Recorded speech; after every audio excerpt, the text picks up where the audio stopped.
This podcast is also sponsored by Kadan Kadan. Kadan Kadan is a new groupage app that allows you to share space within a shipping container so that you can save costs when it comes to your logistics and transportation. Visit kadankadan.com to learn more or visit the Instagram page Kadan Kadan Official. So hi Lauren, and good evening to everyone that's watching and listening to this. This is the Kadan Kadan podcast, and today I have finally got a guest that I've been trying to get on for quite a while. Oh my God. But I'm so happy. I'm so happy to have her on to hear a bit of her story.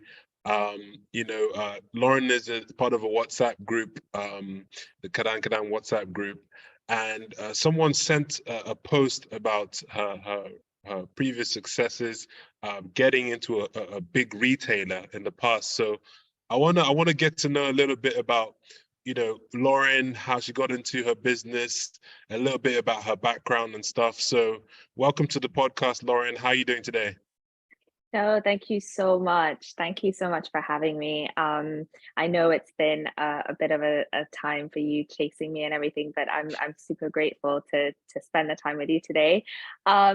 Yeah, I have started a couple of years ago in Jamaica. I had no intention of setting up a business. So, often people come up to me and they're like, "Oh, what was your business plan?" Or, how did you set that up? And to be honest, I didn't have one at all, right? So I mean, I can talk a bit about how things started in my way. I think it was really serendipity is what I say, like being in the right place at the right time, and probably like a bit of luck. I don't know. Mhm. So I came to the UK. I studied, grew up in Jamaica, born in Jamaica, and I did my A levels here. Went back to Jamaica, went back to Kingston, which is where I'm from. So my accent might change sometimes anyways, especially when I'm mad. It's like all the Jamaican It comes out. it really comes out for sure. So yeah, I went back and I was just thinking about, what I really wanted to do. And I remember my parents, my mom, she was so upset. She was kind of like, "What are you gonna do with your life? Like, it's doctor or lawyer, right? It's like Mm. what path are you're gonna take?" And I just didn't know. I had no idea what I wanted to do. And my uncle, who, everybody lives around me, close to me, godfather, he has a coffee farm. And when I was young, I just had really good, fond memories of just being up in the mountains. Like the food just tastes nicer, the climate was cooler from the city. It was just nice. And I just remember watching people pick coffee and all of that. And I didn't even realize how much that memory was so important to me until I went back to Jamaica. So anyways, I arrived, got to the house, the electricity cut off, and I was like, "Great, welcome back to Jamaica." It was like some blackout or something, and I remember just like sitting in the dark, like, "Oh my God, what am I gonna do in my life? Why didn't I just go to uni?" Um, and then, funny enough, I started working for this company called Red Bull. Well, you must start Red Bull, the energy drink company, Yeah. and because I needed money, right? I needed money on the side. But while I was working for Red Bull, I learned how to market and sales, and I became like one of the top salespeople at Red Bull. And they taught me so much. They taught me about branding and how consumers buy into a story, an authentic story, and a brand. And Red Bull had like a cult following in Jamaica. So I soaked up all of that energy and all that knowledge, really, really learned a lot about the business and the distribution and all they had to offer, and saved. And then I was like, okay, I think I want to get into coffee. So Okay, right. I love how you just made that leap without. Okay, cool. From Red Bull to I guess they both have to do with yeah. energy, but okay, so this is a really interesting story. So you're So actually Jamaican, I'm from Jamaican through and okay, through, born and born and raised. bred. Jamaica's in my blood. Kingston. Fantastic. Nice, nice. Okay, you're born in Yeah. Kingston. Yeah, born in Kingston. Right, right. Came to the UK to study, right? So a lot of people in the Okay. Caribbean, they go elsewhere to study, whether it's the UK, whether it's the US, and then Mm, they return home and they get jobs or whatever. So yeah, after the experience with Red Bull, I was like, you know what? I think I want to get into coffee. I think I want to create my own brand, right? Because I had the fond mm, memories from before. I love coffee. I used to always, drink coffee. I was drinking instant. I didn't really know about the intricacies of coffee. So then I started looking at how I could do my own packaging and researching online, like speaking to some of the best like coffee manufacturers, suppliers, and learning about how the industry was. And I realized there was really a lack of representation of people that looked like me, mm. women. And I started looking at like who are the women farmers, like who are, the people who are working on the farm. A lot of the times the pickers were women, but then the brand and the company and everything else that was portrayed wasn't reflecting them or wasn't sharing their story or wasn't even really acknowledging them. So for me, I was like, I don't know about this. But then at the time, I didn't really have that much money. So I said, let me just test something. Let me just test a brand. My brand in Jamaica is called True Blue. I designed it and everything, and then it was selling in airports and things like that. And I remember my first international client, someone reached out to me on Alibaba and they were like, we've seen your brand, we love your coffee, Mrs. Wong, and really wanted to buy the coffee. And I was like, I don't know if this is like a fake thing or not, but I took the risk, took the Mm. plunge, and I was like, let me produce all this coffee and just send it to Hong Kong. And I did. And I remember that night I was like sweating because I was like, who produces all this coffee, doesn't even take a deposit and just ships it off in the hope that this person's gonna pay? And I was like, this is absurd. Like, why did I do this? And yeah, that became like my biggest client. And they bought from me and they helped me to grow the business. And then I started thinking about, maybe I should go back to the UK and get an education. And then I Oh, came sorry, back to the sorry, UK. sorry, Lauren. Lauren, Yeah. I'm gonna have to slow you down. There's a lot of juicy information here. I have to, I have to really slow it down. Okay, so, when did you decide to start your business? Maybe let's start from there. Like, I'm trying to get the timelines. So, like, when did you That's what I decide to said. It's start the business? so I started, it would be after I was working for Red Bull. So I started Hmm. creating this package. At the But time, I didn't even what year was this? so like Rough. 27, yeah, like 2016, 7, maybe around Okay, that okay, time. okay. So I started to, or early, maybe it was earlier. So I started to create this package and think about, whether it would sell or not for local market. I was just Mm, thinking local market and thinking what could go on the shelf in like the airports and things like that. So that brand, True Blue, was on the shelf, stocked. It did really well, and then that's the brand that sold to Hong Kong, and then that's what helped, to grow that business. mhm, So at the time, I was like, okay, I really want to learn more about business. I want to learn more about, business and law. And then that's when mhm. I came back to the UK because I was like, actually, I love my business. I know what I want to study. I'm going to study law, business, and Mandarin. Right. So then I came to the Okay. UK, studied. The intention was to go back and obviously apply that into my business, right? Because that was the thinking. So I came here, studied, and then there was a competition that you could enter if you were a student and you had like a great business idea. So it was a Dragon's Den style setup that was hosted by City University. So that's I'm an alumni from City. So I was like, do you know Mhm, what? Let me pitch. Let me see if anyone had any interest in this business that I created in Jamaica. I mm, remember I went in, I pitched, I told them what I was doing. I was saying to them, I need support because I think there's something in, really supporting women. And I see where mhm, the gaps are. And I think, at that point, I was like, I think this could be a business. I wasn't saying I had a business. mm. Okay. I didn't even know I had a business. I wasn't even calling it a business. I wasn't saying it was a social enterprise or as a, like none of those words were in my head, right? I just didn't know. Mm. So I pitched. They were like, you've got a really great idea. We can help you. We're a university. We have marketing, developers. We have everything at our disposal, and we could support you with some, mentorship and some funding. So when I won that, then I was really able to start a business from that. Oh, Yeah. okay. Okay. So about what you're selling, right? How do you have just the one brand? Do you have different brands? And what kind of coffee are you dealing with? Are you dealing with Yeah. Arabica, Robusta? Yeah, so at the moment, the brand True Blue that I was telling you about, that that doesn't exist anymore. That was my baby. That was in Jamaica. My company in the UK that's set up is called the Little Coffee Company. So we Mhm. sell Arabica coffee. We sell in these kind of tins that are stacked on the shelf. So they're all custom tins with like a valve at the bottom. So we sell ground and roasted. So obviously my coffee, one of the ranges is from Jamaica because we, Mhm. we grow coffee and that's where I'm from. And then we also have coffee from Ethiopia as well.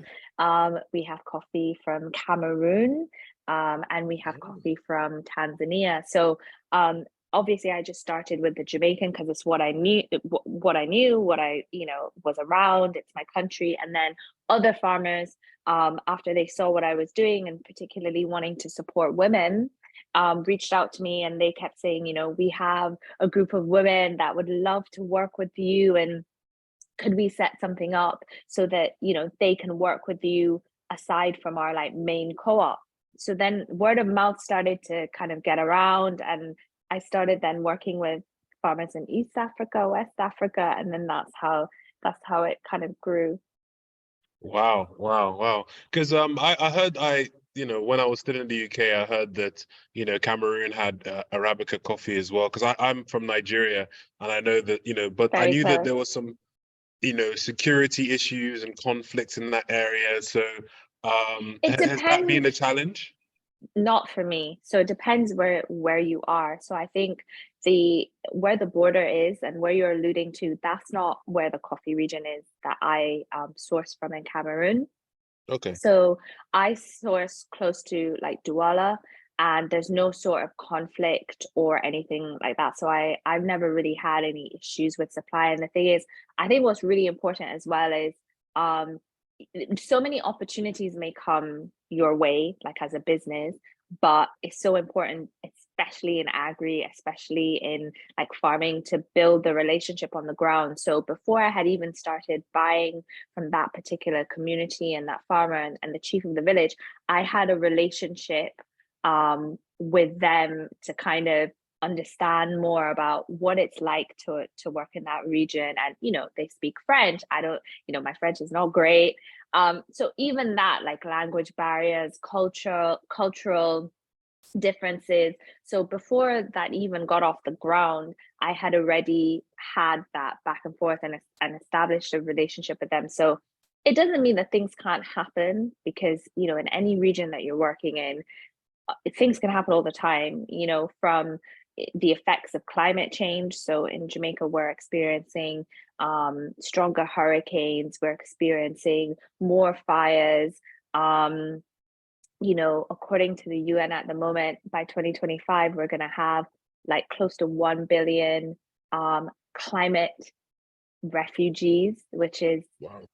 a huge impact on the world, and how we develop our food, and how people are migrating. And climate change is immensely important to keep an eye on, especially with farming and agri. So you know it's always it's always going to change.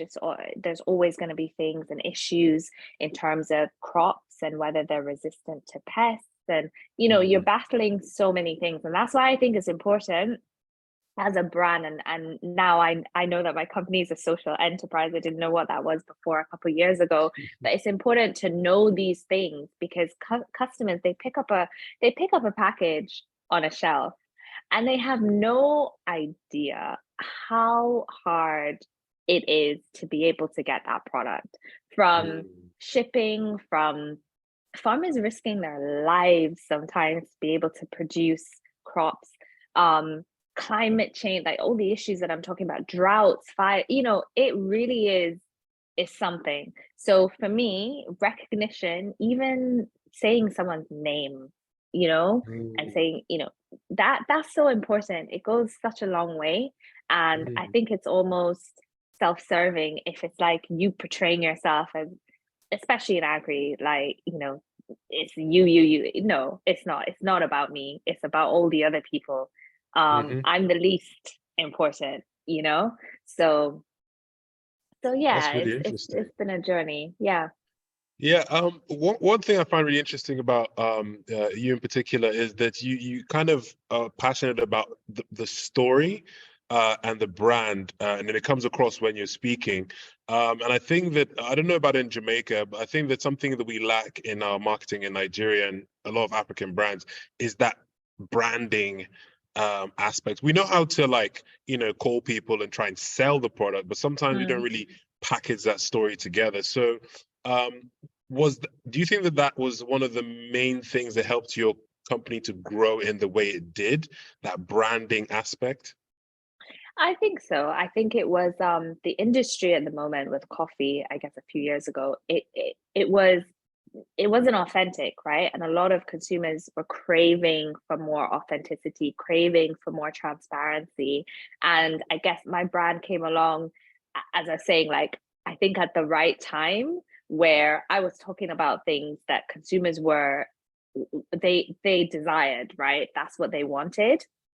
And no other coffee brands were really doing it, or they would not believe them, because a lot of big brands do things for marketing because they know it's what consumers want. But then necessarily when you dig down into it, it might not be the case, right? So yeah, it's super important to have, you can have a great story, but then if your branding isn't good, it's not going to move off shelf. You could have a great story and a great branding, but if the quality of your product isn't good, customer might buy once because they love the story, they want to support. But if your product isn't good quality, they're not going to buy again. Like, Mm, we are in an economic crisis. mm, People are tight on their spending at the moment. So for them to pick up out of their pocket, it's got to be good. So mm, for me, quality is absolutely everything, because I could talk about brand and stories and things like that, but the quality of your product should be like one of the most important things. So mhm. a lot of the coffees I have, we pride ourselves in getting like really high cup scores, and making sure that even where we're sourcing from, like those regions are not readily available to everyone. So a lot of people will come to us. We were at London Coffee Festival the other day, and they were saying, "Wow, like even your Ethiopian coffee is different. The flavor profile is different. All of this." So I think it's really three things. I think if you think about branding, you can't not think about the quality of your product. And funnily Mhm. enough, the designer that designed my brand, she is Nigerian. And the Oh, funniest the funniest story is I met her on Instagram. This was during the lockdown. Okay. This was like the first wave or whatever. And I saw her sketches, and I reached out to her and I was like, look, I love your stuff. We need to work together. Right. And then I remember there was some sort of protest or something that was going on in Nigeria at the time. and SARS, yeah. Exactly. Mm, So I remember she disappeared. I just could not get through to her for days.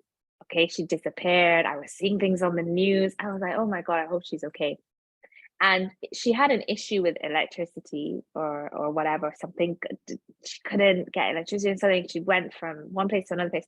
And I remember she just popped up one day, and she just had the design. And I was like, oh my God. I was worried about you. And she just created these amazing designs, and she was using, like, she does it on some pet, it was, anyway, she's amazing. And her Instagram profile is babes culture, and she does all these sketches and stuff, and she's Nigerian based, and she's fantastic. So Yeah. she actually worked on all of our designs for everything, and I was really happy that we could work together virtually. We've never met each other, but yet Mm. we were able to do that in a pandemic. It's just, when you Yeah. look back at it, it's just it's insane. Wow. So Wow, yeah, that's shout crazy. out And to her. I'm so glad you shouted her out. It's good to actually promote these Absolutely. people. Um, Absolutely. yeah, this is really interesting. Okay, right. Just to, start getting to an interesting part, which is how I got to know your brand in the first place. If I'm not mistaken, you were at one point, you got your products into Whole Foods. Is that correct? Or is Yes. it Yeah. still in Whole Foods? Can you tell us about that Yeah. that journey and that story? Yeah, of course. So I I would say social media, no matter if you have one follower, two followers, do not underestimate the power of social media, because people are watching. Okay, people are Mm, watching, buyers are watching, brands are watching. They watch everything, and they're always looking for the newest thing. Okay, they want to work with small businesses. I think um it's kind of, the narrative has kind of changed. So long story short, um, I every single time I was approached through social media. mm, I was trying to put out, original content. I didn't have the biggest following, but the things I think that we were saying and talking about and sharing with our community about the process and what we were doing, you know, they watched, and mm. I didn't even realize they were watching, because sometimes you won't know who is who, right? Um, because of the name or whatever, they could be watching elsewhere, and you might not necessarily know. So then I just got an email, and it was I thought it was a spam, really. I didn't believe it. And they were like, look, we love your brand, we love what you do. We want to have a call, we want to know more about your products. And I looked the person up, and I was like, okay, this is actually legit.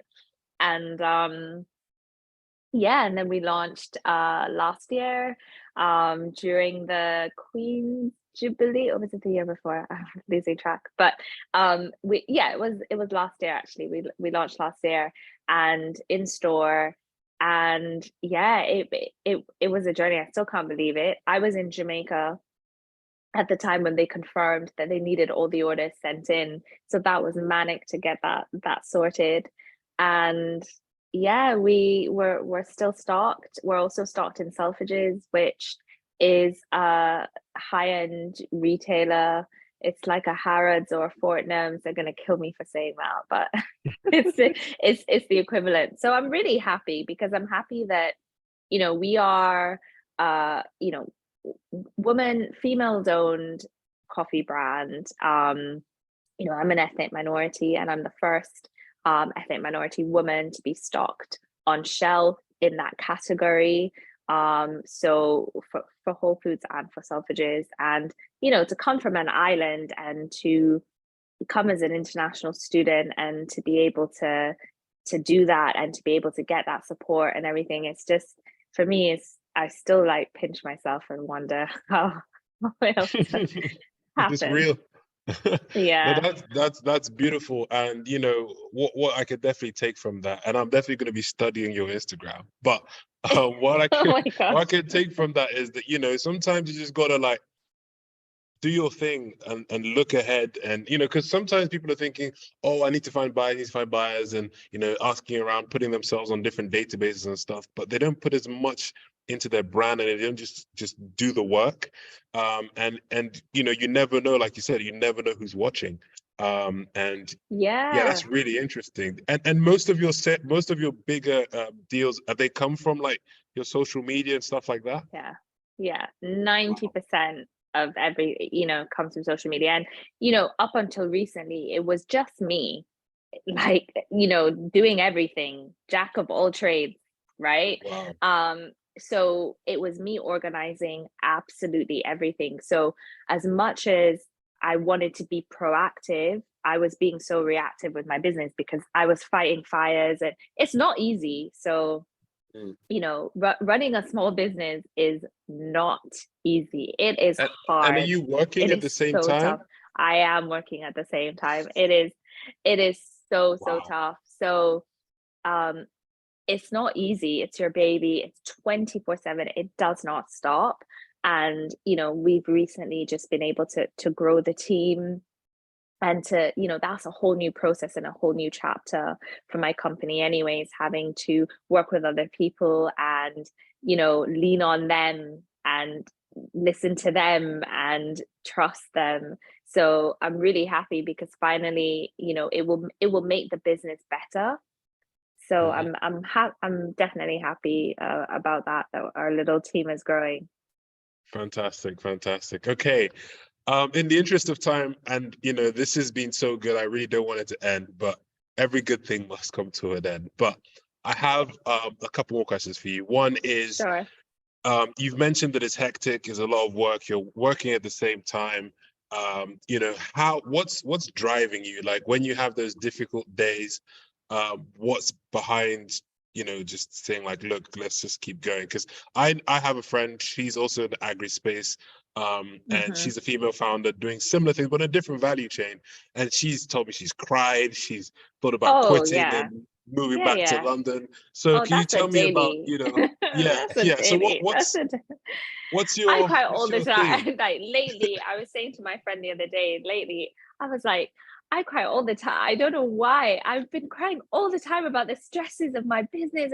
Like anyone who says it's easy, it is not. You're dealing with all kinds of different people in different time zones, your lack of sleep. There's so many people. I had a situation the other day where I'm working with this manufacturer and, I'm not their biggest client, right?